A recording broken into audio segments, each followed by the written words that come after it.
You're listening to Eat, Theatre, Sleep, Repeat, Blackpool Grand Theatre's podcast. Your fun-filled look behind the curtain. Get ready for incredible stories, backstage gossip, community highlights, and plenty of star power. Let's dive in.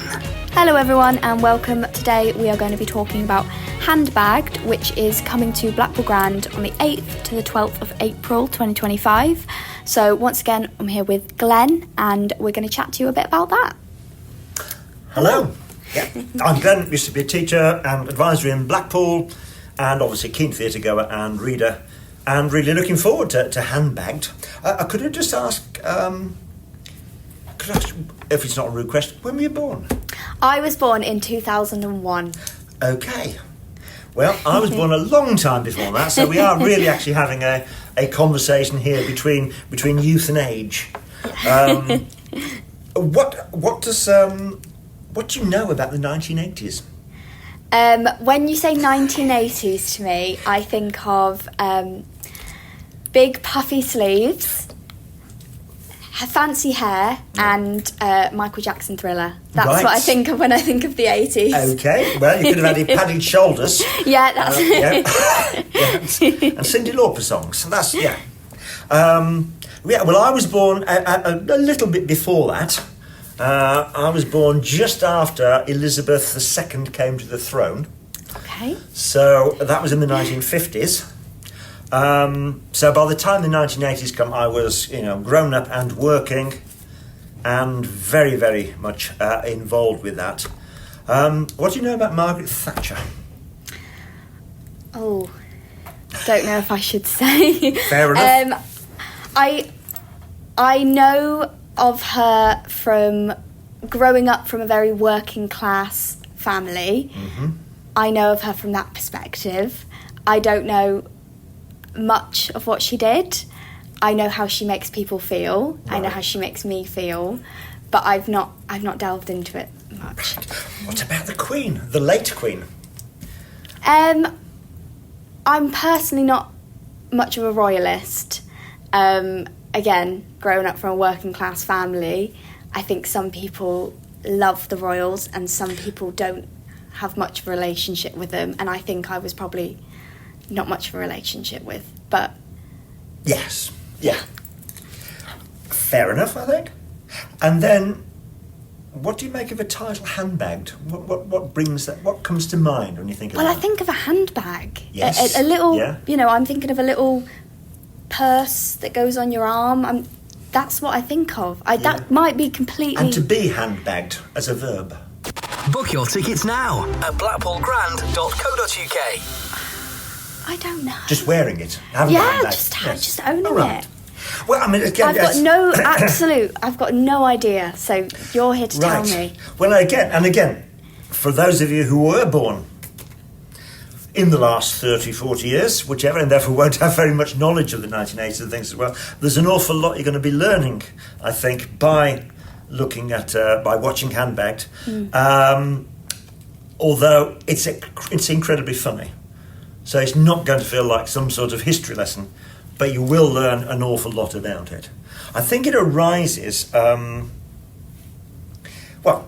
it arises out of a potential conflict between Margaret Thatcher, who became leader of the Tory party in 1975, and in fact we are doing this in the second week of February, and it was this week in 1975 where she became leader of the Tory party and did famously say, she did not expect there to be a female prime minister in her lifetime. But then a few years later she was. And she had a relationship with the Queen, as all prime ministers do. And what we got was this whole notion that the two were somehow in conflict. And it was, brought to that the Queen did not like an awful lot of the sorts of things that Thatcher was doing in the 1980s. Although she kept her cool about it. Yeah. And there are references to this in the play. Also, Margaret Thatcher's use of the royal we. that she started to, people started to say that, after a few years in power, Margaret basically thought she was the Queen. So we have that. But let's get a look into the sort of context and things. If we sort of said, in the 1980s, there were major decisions made which affect us now. There were events and occurrences that you may have heard of, like the Charles and Diana marriage and subsequent developments there, fallings out. The miners' strike, major thing in there. The Falklands War, the poll tax and the poll tax riots. And I was reminded yesterday going to see a talk about another play that's coming onto the stage at the Grand called Detention, where it's about Section 28, which was introduced by Margaret Thatcher at a speech in Blackpool, and that basically said that schools and other organisations were not allowed to promote homosexuality. And so it was basically anti-gay, it was anti-liberal, it was just another one of those sorts of things that give some sort of reason as to why, when Margaret Thatcher died, people started singing "Ding Dong, the Witch is Dead." Mm-hmm. So she was a divisive character, much loved by Conservatives, by the Tory party, much hated by the left, and she basically presided over huge unemployment, attacks on British industry, the destruction of the steel industry and of the coal industry, persistent problems that continued within Northern Ireland, and all sorts of issues that were occurring around then. So it was an exciting time, the 1980s. It wasn't just about shoulders and big hair. It became all of that. And I'm suggesting that Handbagged will offer students a really unique opportunity to look at history, leadership, social change through this dynamic, engaging medium. Because this is not a conventional play in the sense that, you'd have it obviously does have a beginning, a middle and an end, but, the Queen is played by two people. There's a young Queen and the older Queen, and they have conversations with each other, and the same is true of Margaret Thatcher. So we have a younger Thatcher and the older Thatcher, and again, they will disagree with each other because clearly that's what you do. Don't forget to follow Blackpool Grand on your preferred social channel. For older people like myself, it's a bit of nostalgia, but also revisiting of really important years in our lives and the lives of the UK. In the play itself, there is a line from the Queen where she says, meeting one's Prime Minister is like meeting the other side of the coin. We are both Britain. And I think that's really the core of the play. What we're looking at here is, this is Britain in the 1980s, but Britain now as well, I think. So what we're talking about is two highly significant women, which, given that we've talked earlier on about Little Women, these are big women, major players. The first female Prime Minister that we had, the woman who was known as the Iron Lady because she was so tough, and there's even an anecdote of a time when she was in the Houses of Commons and she saw another Tory MP, a loathsome man called Neil Hamilton, and she called over to him, "Neil," and several Tories in between her and him did. Which is a suggestion of how,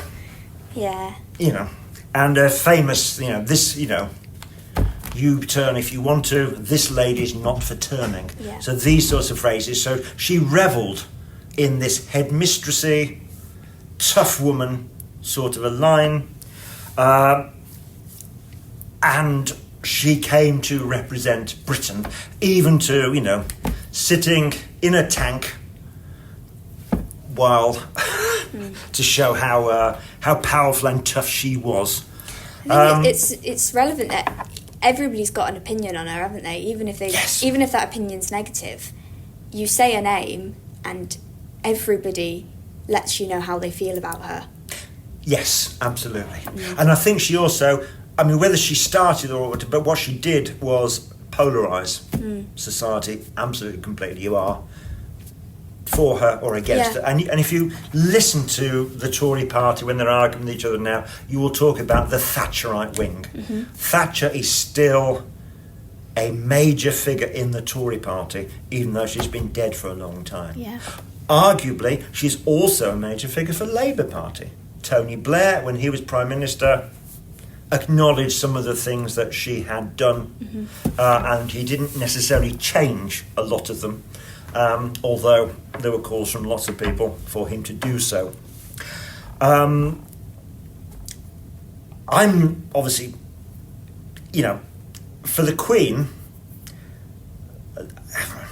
I'm from a working class background, I'm lefty, I'm a Republican, but the Queen was well regarded by lots of people. She'd been on the throne for an awful long time. She had become, if you like, the model of the constitutional monarch. So she had her moments when there were real issues. After the death of Princess Diana, for example, she said nothing, and there was lots of toing and froing about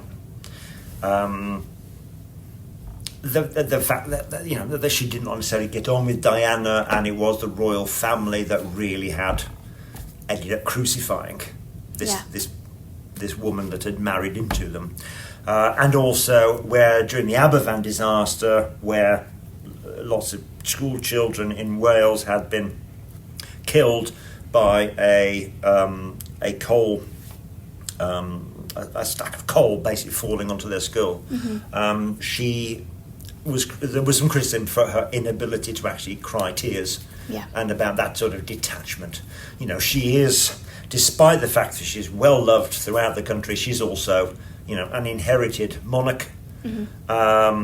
Who pays no tax, who does all sorts of, very odd things. However, she's also the leader of the Commonwealth and presided over the independence of lots of countries that have been formerly part of the empire, and wanted about international community, about mutual respect, about all of those sorts of things, which one would argue are not the case for Thatcher, which is dramatised here. Margaret Thatcher basically did all sorts of things. Some would argue certainly that she led to the creation of the home-owning democracy that we now have. So prior to Margaret Thatcher coming in, we did have social housing, we had council houses so that people could be housed.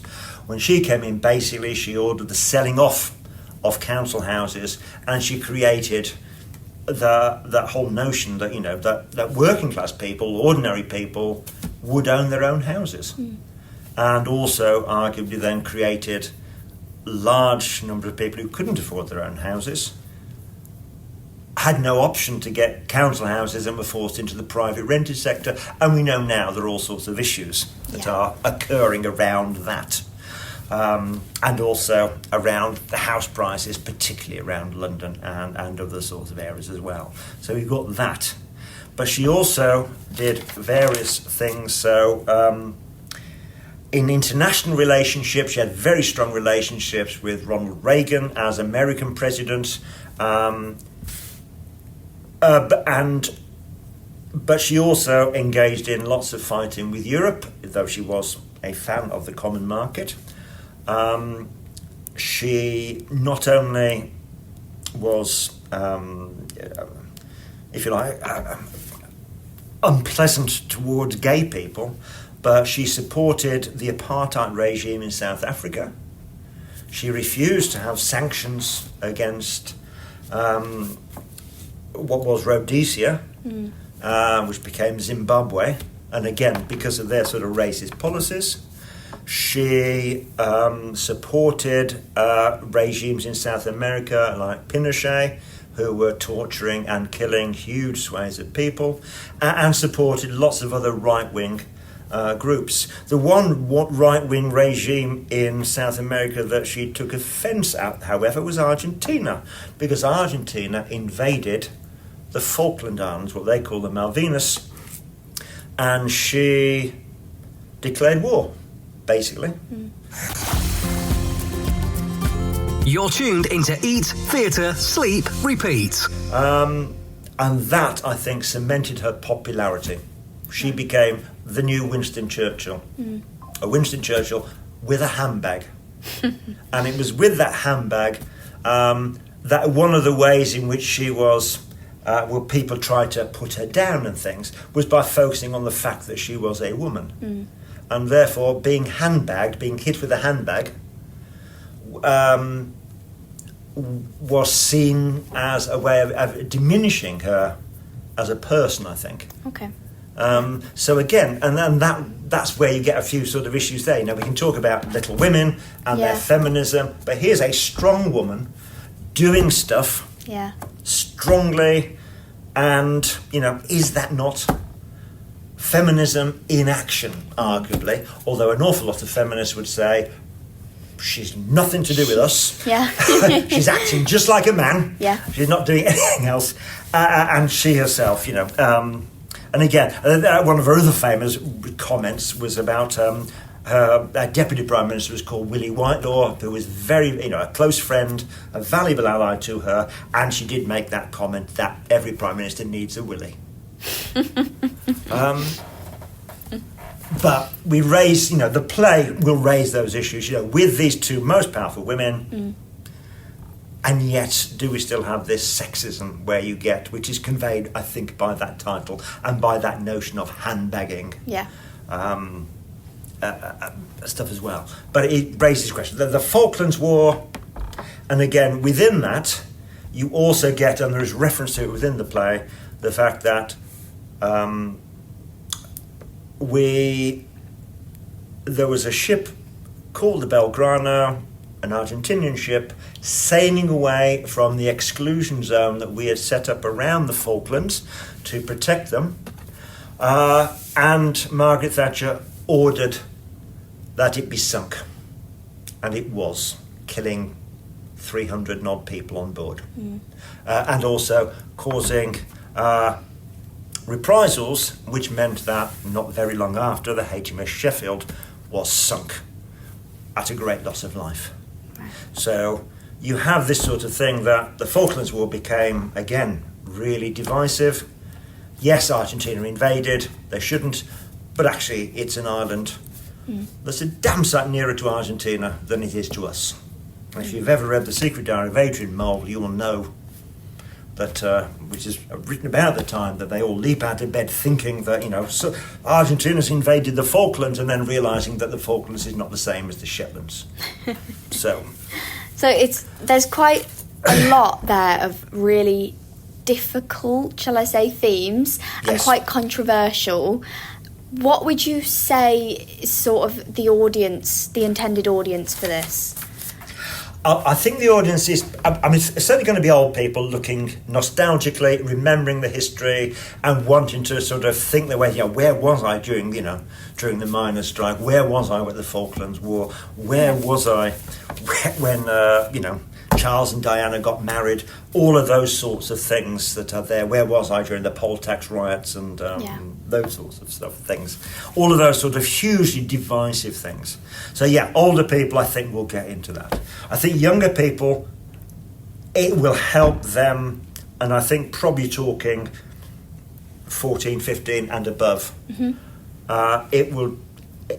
it tells them an awful lot about now, about, you know, the polarising arguments that are going on, the rise of right-wing political people, strong leaders, mostly men, admittedly, but that rise of that simple attitude towards things. Economically, all sorts of things that she did in terms of destroying British industry and moving us to a service economy. and to one which is all about sort of financial speculation and things as well. The destruction of Northern England, which basically, has been a theme since Henry VIII, actually. Yeah. In fact, William the Conqueror, let's be honest. But she did that as well by destroying jobs and things. So that polarity we have now between the rich south and the much poorer north, it rises there. And lots of other divisions as well, I think, are there. So they will see that. They will also find it funny, because there's a lot of play about these women bickering with each other, arguing with each other as well, and lots of other characters who make an appearance. That's important, isn't it? When it's so heavy, you need some lightness. Yes, I hope I haven't made it sound heavy, because it actually isn't. No, it sounds... I mean, I want to watch it now. Yeah, well, yes, I think it's really... it really is nice, I think. Yeah. And we still have those issues, don't we? About monarchy, democracy. Yeah. And what democracy is, and when you get a landslide victory and you've got the power to do whatever you want, should you? So there are lots of issues there, and around ideologies and about where you think you might be on particular issues. Yeah. So yeah, and again, that's not even talking about formally. How do you convey so much in such a little amount of time and make it engaging and interesting? So anyone who's interested in playwriting or writing generally, might want to. This might be take a important look for them. at this. Yeah. Lovely. Thank you, Glen.